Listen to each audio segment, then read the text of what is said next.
Diffusion de la philosophie stoïcienne.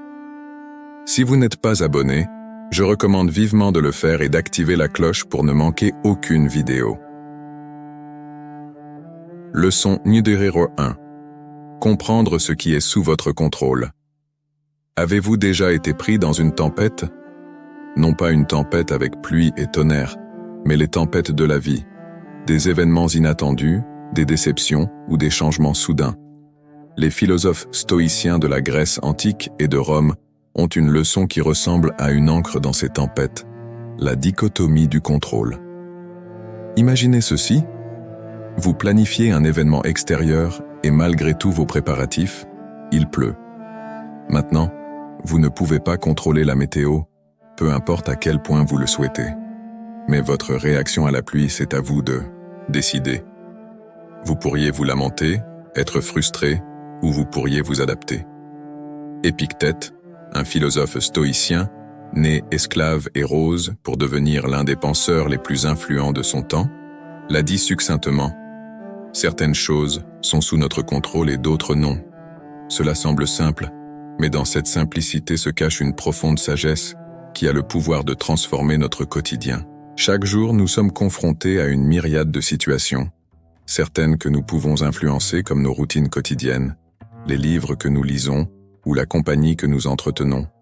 Mais beaucoup sont hors de notre portée.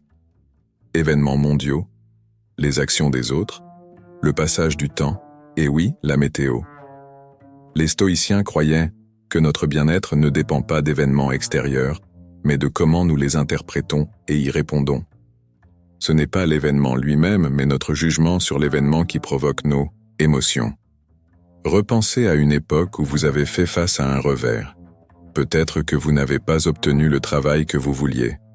Pour le moment, c'était comme un désastre, mais avec le temps, vous vous en êtes peut-être rendu compte. C'était une bénédiction déguisée qui vous conduisait à une meilleure opportunité ou à une croissance personnelle. Mais comment pouvons-nous mettre cela en pratique? Commencez par vous demander si c'est quelque chose sur lequel vous avez le contrôle. Si la réponse est oui, agissez. Si la réponse est non, alors c'est une opportunité de pratiquer l'acceptation et l'adaptabilité. En comprenant et en internalisant réellement ce principe, nous pouvons nous libérer de l'angoisse inutile. Nous pouvons naviguer dans la vie avec un sentiment de calme, sachant que même si nous ne pouvons pas contrôler les vents, nous pouvons ajuster nos voiles. Dans un monde qui semble souvent chaotique, la dichotomie du contrôle est un phare de clarté. Cela nous rappelle de concentrer nos efforts et notre énergie là où elle compte le plus et d'embrasser la sérénité, sachant que certaines choses sont tout simplement hors de notre portée. Leçon numéro 2. Réfléchissez avant de réagir. À l'ère numérique d'aujourd'hui où l'immédiateté est souvent célébrée, l'art de la réflexion peut apparaître comme une relique du passé. Mais c'est cet acte même de pause et de réflexion qui peut être notre salut, notre grâce dans un monde qui exige des réponses rapides. Considérez les innombrables fois où nous sommes confrontés à des décisions, grandes et petites, du choix d'un repas au restaurant à décider d'un cheminement de carrière.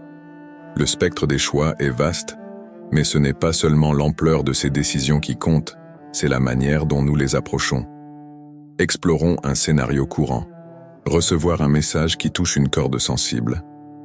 C'est peut-être un collègue qui remet en question votre travail ou un ami faisant un geste désinvolte. Si vous n'êtes pas abonné, je recommande vivement de le faire et d'activer la cloche pour ne manquer aucune vidéo.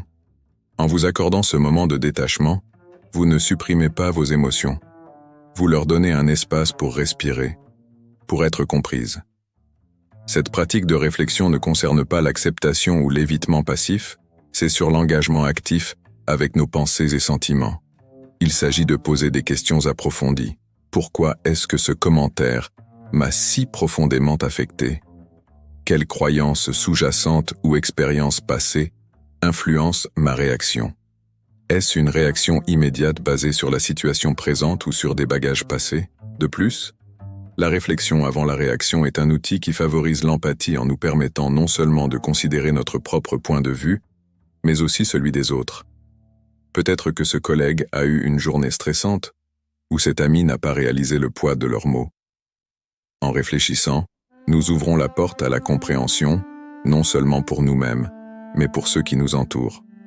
Dans les relations, cette pratique peut être une pierre angulaire. Combien de malentendus pourraient être évités si nous prenions le temps de réfléchir avant de réagir? Combien de ponts pourraient être construits au lieu d'être brûlés? C'est dans ces moments de réflexion que nous trouvons la clarté, la compassion et la connexion. De plus, dans le cadre professionnel, la capacité de faire une pause et de réfléchir est inestimable. Les leaders qui réfléchissent avant de prendre des décisions sont souvent plus respectés et efficaces. Ils sont considérés comme réfléchis, mesurés et sages. Les décisions nées de la réflexion résistent souvent à l'épreuve du temps. Dans un monde qui semble souvent bouger à une vitesse vertigineuse, l'acte de réflexion devient une forme de rébellion, une déclaration discrète mais puissante selon laquelle nous ne serons pas emportés par les courants de l'instant. Leçon numéro 3. Pratiquer la vertu.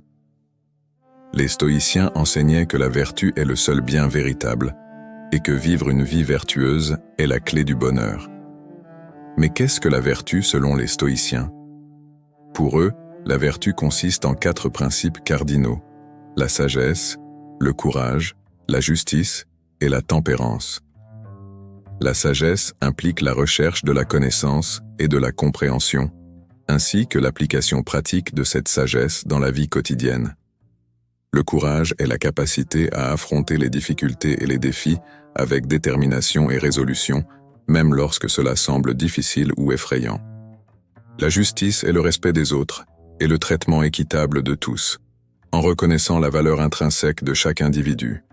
Enfin, la tempérance consiste à exercer le contrôle de soi et la modération dans toutes les choses, évitant les excès et les désirs déraisonnables.